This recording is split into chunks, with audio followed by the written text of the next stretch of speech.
Desperate Muslims have refused to allow it to leave because they are afraid of renewed attacks by their enemies, the Croats. A UN spokesman says, quote, they have a point. ABC's Jim Laurie went into Mostar with the convoy. The way out of Mostar was across a littered no-man's land. Muslims and Croats have been battling it out here for 4 months. We escorted 5 badly wounded children being evacuated by a private relief worker from Britain. Among them, 10-year-old Selma, covered in shrapnel wounds. She had lost an arm, she could lose an eye. Yet these children were the lucky ones to escape from the hell on earth which is Mostar. Trapped behind about 30,000 people, and trapped with them, too, the UN relief convoy, which Wednesday wound its way through tough terrain to bring in the first food and medicine for months.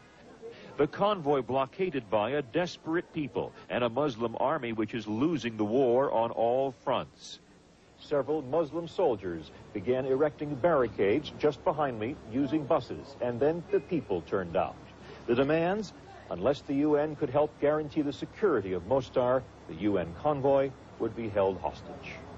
Women sit down in front of the UN vehicles. Efforts by UN officials to negotiate their way out have turned into shouting matches.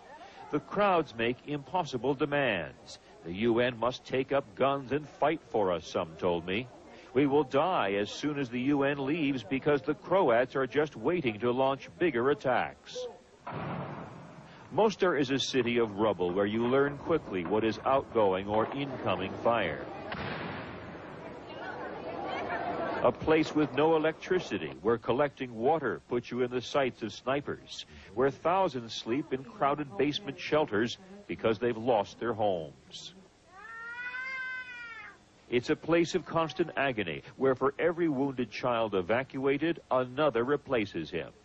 3-year-old Almira and 5-year-old Damir eating breakfast when a tank round blew apart their kitchen. Fear, anger, and despair, born of the sight of wounded children, that has pushed people here to blockade an aid convoy, to see the UN as their last chance for survival. Jim Laurie, ABC News in Mostar.